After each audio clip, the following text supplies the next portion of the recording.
अशी मुगाची उसळ तुम्ही खाल्लेली आहे का? तर चला मी तुम्हाला दाखवते आज मुगाची वेगळ्या पद्धतीची उसळ. तर आमच्या गावाकडे अशी पद्धत आहे मुगाची उसळ करायची. तर काय करायचं, छान मूग भाजून घ्यायचे. जे हिरवे मूग आहेत ते भाजून धुवून शिजायला घालायचे, मीठ घालून. कच्चेच मूग आहेत हे.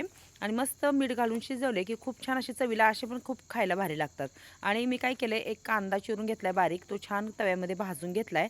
त्याच्यात तेल घातले आणि आता जिरे मोहरी घालून थोडासा टेचलेला लसूण घालते आणि अजून छान थोडासा परतून घेते आणि मग घालायचे हे शिजलेले मूग. तर आम्ही काय करतो, भिजवून पण करतो मोड आणून आणि असं न भिजवता कच्च्या मुगाची पण उसळ बनवतो. आणि आमटी पण ह्याची खूप टेस्टला भारी लागते, हिरवी मिरचीची पण आणि एसराची पण, तुम्हाला जशी आवडते तशी. तर आता काय केलं मी, हळद मीठ घालून झाल्यानंतर कांद्यात जे शिजवलेले मूग होते ते घातलेत. आता छान सगळं परत एकदा हलवून घेते आणि त्याच्यामध्ये एसूर घालते आणि मग घालायची वरून छान भरपूर अशी कोथिंबीर आणि झाकून ठेवायचं. आणि मग नंतर हे घालायचं, शेंगदाण्याचं कूट. तुम्हाला जर आवडत असेल तर घाला, नाही घातलं तरी खूप छान अशी टेस्ट लागते. तर मैत्रिणीने काय केलं, तर परवा मला खूप अशी मेथीची भाजी कोथिंबीर दिली होती. इतका सुंदर वास येतो त्या कोथिंबीरीचा, गावरान कोथिंबीर आहे.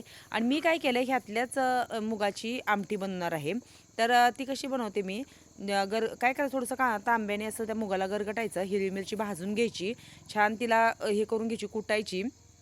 कढईमध्ये तेल घालायचं, जिरी मोहरी कढीपत्ता टेचलेला लसूण कुटलेल्या मिरच्या छान परतायचं, हळद घालायची, थोडासा मसाला तुम्हाला कोणता, धनिया पावडर किंवा गोडा मसाला काय घालायचं असेल ते घालायचं. आणि ते जे हे आहेत मूग आहेत, हे केलेले तांब्याने गरगटलेले, ते त्याच्यात घालायचे. झालेल्या मुगाचं म्हणजे मुगाची पातळ भाजी तयार.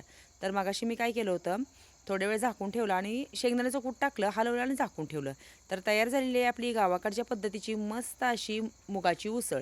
तर हे बघा, सुंदर अशी मिळून आलेली आहे. कोथिंबीरमुळं ना भाज्या दिसायला पण अशा खूप छान दिसतात. तर चला, कोणाकोणाला आवडली ही गावाकडच्या पद्धतीची मुगाची उसळ कमेंट्समध्ये नक्की सांगा. भेटूया पुढच्या व्हिडिओत.